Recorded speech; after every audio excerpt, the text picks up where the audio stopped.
नमस्कार दोस्तों, स्वागत है आपका हमारे चैनल पर। तो फ्रेंड्स, कहानी को शुरू करने से पहले आप सभी से एक छोटी सी रिक्वेस्ट है, हमारे चैनल को सब्सक्राइब करिएगा। तो चलिए शुरू करते हैं राजा विक्रमादित्य की कहानी। राजा विक्रमादित्य कला को परखने में माहिर थे। उन्हें अच्छी अच्छी कलाकृतियों से अपने महल को सजाने का बड़ा शौक था। यदि कोई कलाकृति उनको पसंद आ जाती तो वे बेचने वाले को मुंह मांगा दाम देकर उसे खरीद लेते थे। एक दिन राजा अपने दरबार में बैठे थे कि किसी ने खबर दी कि एक आदमी लकड़ी का घोड़ा बेचना चाहता है। राजा ने देखना चाहा कि उस लकड़ी के घोड़े की विशेषता क्या है। राजा ने आदेश दिया कि उस आदमी को दरबार में लेकर आया जाए। नौकर के साथ वह आदमी दरबार में आया तथा अपने साथ ऐसा काठ का घोड़ा लाया जिसकी कारीगरी देखते बनती थी। काठ का घोड़ा जीवित मालूम पड़ता था। बहुत गौर से देखने पर ही पता चलता था कि घोड़ा लकड़ी का है। विक्रम ने उस आदमी से घोड़े की विशेषताओं के बारे में पूछा। उस आदमी ने जवाब दिया कि वह घोड़ा बहुत ही तेज गति से जल, थल और आकाश तीनों में दौड़ सकता है।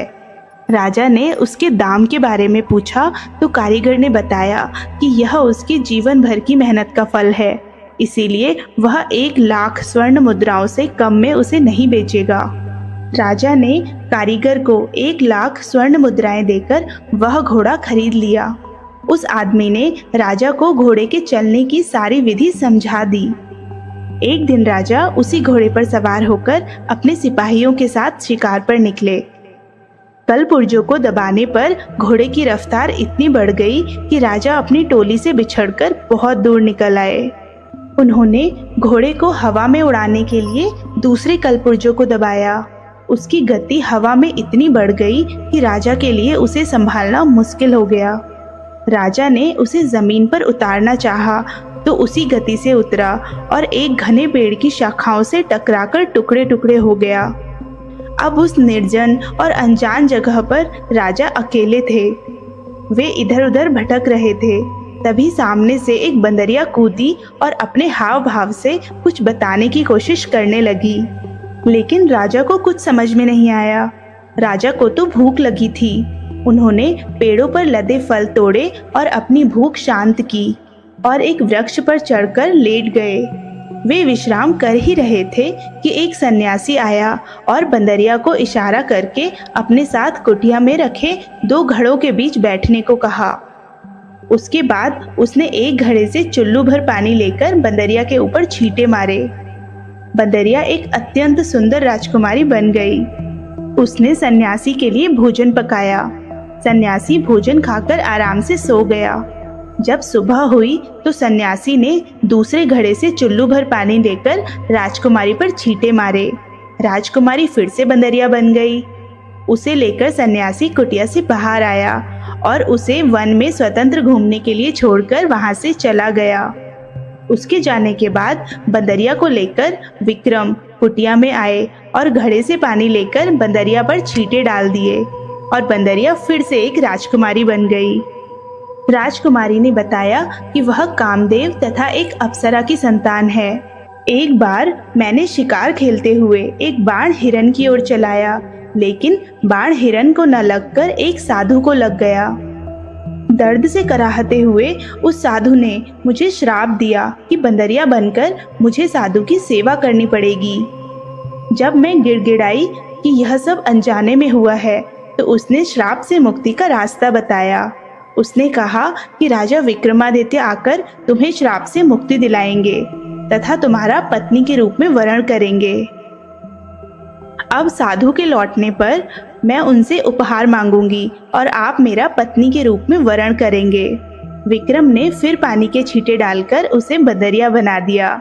साधु आया और उसने बंदरिया से उसे राजकुमारी में बदल डाला। राजकुमारी ने उससे कोई उपहार देने को कहा। साधु ने उसे एक खिला हुआ कमल दिया और कहा कि यह कमल हर दिन तुम्हें एक रत्न देगा।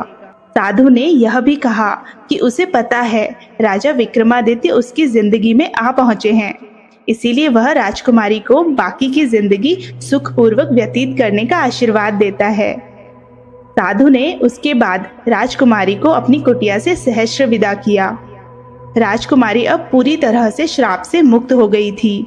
विक्रम ने तब दोनों बेतालों का स्मरण किया जो उन दोनों को नगर की सीमा तक ले आए। राजा और रानी के नगर में प्रवेश करते हुए राजा के हाथ में कमल का फूल देखकर एक बच्चा उस कमल को प्राप्त करने की हठ करने लगा। विक्रम ने वह कमल का फूल उस बच्चे को दे दिया और फिर महल पहुंचकर अपना राजकाज देखने लगे। कुछ दिनों बाद राजा के सिपाही एक गरीब आदमी को पकड़कर लाए जिसे बहुमूल्य रत्न बेचने के आरोप में बंदी बनाया गया था। राजा के पूछने पर उसने बताया कि वह उसके बच्चे को किसी ने एक कमल दिया था, उसी कमल से ये रत्न उसे प्राप्त हुए हैं। विक्रम ने सिपाहियों को बिना किसी कारण किसी की ईमानदारी पर शक करने के लिए फटकार लगाई तथा वे सारे रत्न अच्छे मूल्य पर स्वयं खरीद लिए। वह आदमी राजा को दुआएं देता हुआ दरबार से विदा हुआ और इसी प्रकार 8वीं पुतली पुष्पवती द्वारा कही गई इस कथा से विक्रमादित्य की दानवीरता की भावना का पता चलता है। तो दोस्तों, उम्मीद है आपको ये कहानी पसंद आई होगी। तो मिलते हैं अगली कहानी में। तब तक के लिए नमस्कार दोस्तों।